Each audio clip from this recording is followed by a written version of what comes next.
movie companies are going to look at her and they're going to say box office poison. And it's a lot of this is due to her behavior leading up to the film's release. The original cartoon came out in 1937, and very evidently so. There's a big focus on her love story with a guy who literally stalks her.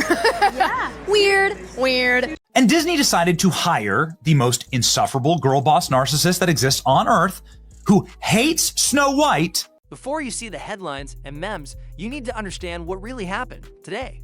Let's dive deep into Rachel Zegler's viral meltdown and a Snow White remake's stunning downfall. Look at this acting. That at every premiere and everything I do, people will wait in line to see. Ladies and gentlemen, welcome back to our channel. Today, we're unraveling the high-stakes drama that sprang from the new Snow White remake. You may have seen it all over social media. Rachel Zegler, the film's lead, went live on Instagram, and her candid rant quickly became the talking point of the entire production. The aftermath was more than just trending topics or spicy headlines. It morphed into a cautionary tale that's rippling through Hollywood. In this video, we'll piece together every major detail, the controversy, the backlash, the financial meltdown, and, ultimately, what it all means for the future of live-action remakes and Rachel Zegler herself. This is Rachel Zegler, who Disney decided would be brilliant in casting because, as Rachel Zegler says, her millions of fans will line up no matter what she... Let's start by rolling back the clock to the anticipation leading up to Snow White. When Disney first announced a modern reimagining of its 1937 classic, fans expected the usual formula: stunning visuals, nostalgic callbacks, and perhaps a few progressive twists to engage contemporary audiences. In theory, this approach can work. Over the years, we've seen reboots that honor their source material while adding just enough modern flair to intrigue new fans. But from the get-go, the Snow White project seemed plagued by indecision about whether to preserve the original's charm or tear it down for a complete reintroduction. Movie companies are going to look at her and they're going to say box office poison. And it's a lot of this is due to her behavior leading up to the film's release. Enter Rachel Zegler, billed as a rising star after her breakout role in West Side Story. She was tapped to play Snow White, a coveted role that can be career-defining. Instead, it ended up shining a spotlight on the perils of an actor taking a confrontational stance toward a beloved property. Zegler had plenty to say about the story that made Snow White a household name. She called it archaic, criticized the prince as inconsequential and even creepy, and mocked the fairy tale. Romance at the heart of the original. At first, some observers might have brushed this off as a star trying to set a progressive tone. No big deal. Right. Uniquely unlikable, but then it is actually a terrible film as well. So it's the double whammy. That assumption changed drastically when initial promotional efforts flopped. The moment pre-sale ticket numbers and preview screenings indicated that the film might be heading for a box office disaster, fans, critics, and Disney alike started pointing fingers at that pivotal moment.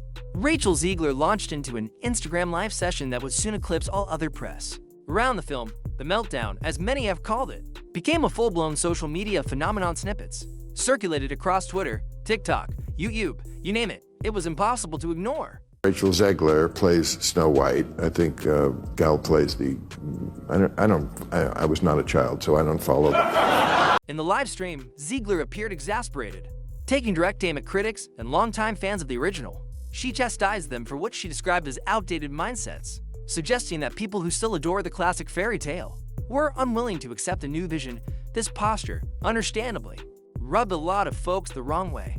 Even those who might have been open to a modern retelling felt accused or belittled. If you're trying to win over-devoted fans of a cultural touchstone, the last thing you want to do is tell them their cherished memories are irrelevant. Yet, that's precisely how many interpreted her tone. Magical creatures, but they have one token dwarf amongst these magical creatures. Finding a way to find their way back to doing something not progressive. You'd think the most progressive thing would be get people jobs. It didn't help that the film itself made conspicuous changes to the original's most iconic elements. The dwarfs were reportedly replaced or drastically reduced, either out of sensitivity to stereotypes or due to creative reimagining, depending on which source you believe. The romantic storyline was apparently toned down or eliminated. Some rumors even said that the prince's role was on the chopping block, subject to last-minute edits. While reboots often shift plot points to stay relevant, fans argued that the project had lost the essence of what made Snow White resonate for generations. Nostalgia is powerful, and people expected at least a modest nod to the beloved fairy tale. Can you tell us a little bit about your version of Snow White? Yeah, I mean, Snow White is the girl you remember, but she's definitely made for the modern age, and there's such an emphasis on what it really means to be the fairest of them all. Zegler's meltdown supercharged this criticism. Instead of clarifying the film's creative choices with empathy or openness, she doubled down on how outdated everything was. She came across as dismissive of fan concerns, characterizing them as stuck in the past. Meanwhile, the numbers at the box office were shockingly low. Early screenings had vacant rows, and weekend tallies came in well below studio expectations. By then, the narrative was set in stone. Rachel Zegler's meltdown was fueling the film's downfall. Entertainment news outlets latched onto the story, describing her Instagram Live as a PR catastrophe. I'd say that this is one of Disney's biggest regrets ever. I mean, I checked, we've discussed it before. I checked Rotten Tomatoes, and the score is even lower than the last time we talked. Let's pause to consider the business implications. It's one thing for a film to underperform. It's another for a mega-budget Disney remake to flat-out flop. The marketing for Snow White was substantial. Experts estimate that the combined budget between production, reshoots, and publicity ballooned to a point where break-even seemed nearly impossible. Once negative word of mouth hit, it was as if a switch flipped, dissuading even the curious from venturing into theaters. Images of empty seats circulated on social media, turning into memes that mocked both Disney and Zegler. Hollywood insiders then began to ask, did Rachel Zegler just torpedo her own career by antagonizing the very fans she needed to win over? Movie companies watch these events closely. Studios might label an actor who sparks controversy as box office poison. That label can be tough to shrug off. One meltdown doesn't necessarily end someone's career, but in an environment where brand image is everything, it certainly doesn't help. Instead of banking on her star power, studios might fear the potential backlash her presence could bring, especially for any project that deals with cherished source material. And then they couldn't put dwarfs because this is just so typical of the left.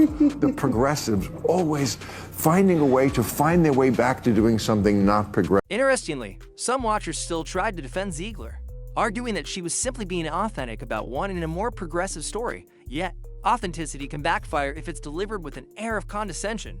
Fans who adore the innocence and romantic elements of the 1937 original saw her remarks as a direct insult to a treasured piece of Disney heritage. The meltdown amplified that feeling with every clip that circulated. Zegler's frustration looked more like arrogance, or so the critics claim. Moreover, this entire mess triggered a broader cultural discussion around how to modernize classics. Without alienating core fans, there's a tightrope to walk when updating old tales. You can infuse fresh perspective, turning the heroine into a more empowered figure.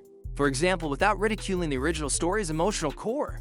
It's when the original is treated as a punchline that fans draw the line. Zegler's meltdown sealed the impression that the film had crossed that threshold. Her being 23 or whatever she is, like so many kids raised on TikTok, she's all for infantata is the only global solution. One particularly recurring theme was the notion of respect.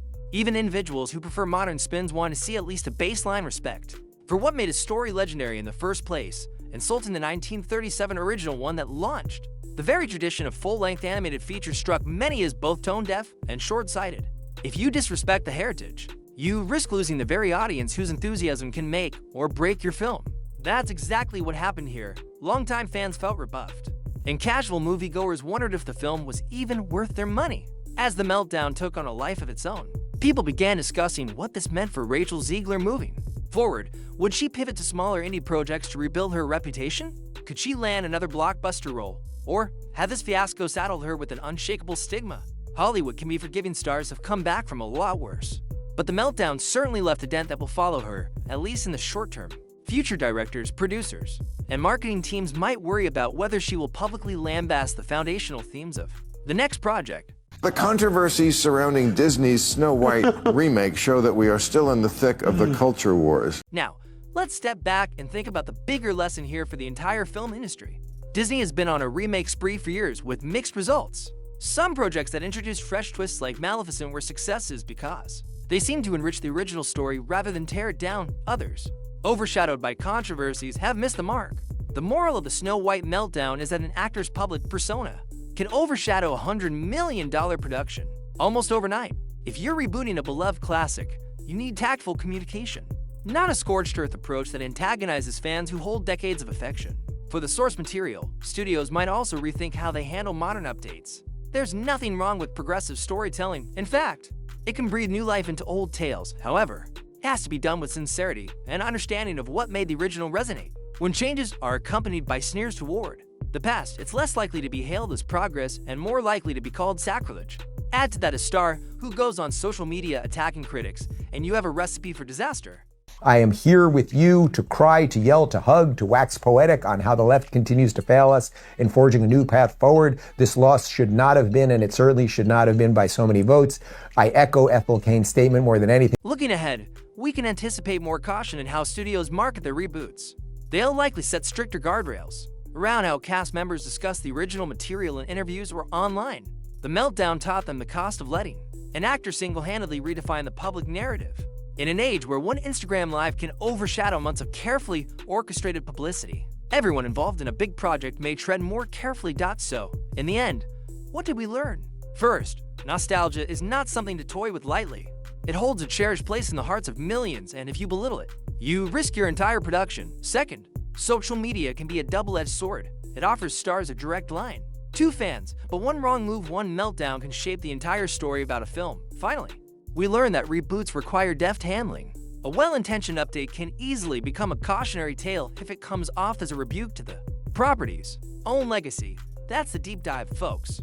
Rachel Zegler's meltdown became the axis around which the film's narrative spun. The box office failure, the cultural backlash, the industry chatter about her career, everything came back to that pivotal moment when she hit go live and let her frustrations pour out. Whether you view her as a misunderstood actor trying to push a beloved story into modern times, or someone who insulted a classic and its fans, the fact remains, this meltdown will be talked about for years to come. So the two stars hate each other, and then they couldn't put dwarfs. Thank you for joining me as we explored one of Hollywood's most dramatic behind-the-scenes sagas of recent memory. Don't forget to like, subscribe, and hit that notification bell if you want more in-depth discussions on film, pop culture, and the broader lessons we can learn when Tinseltown's biggest dreams hit a rough patch. Until next time, stay curious, stay open-minded, and remember, no matter how big the production is, disrespect the fans at your own peril.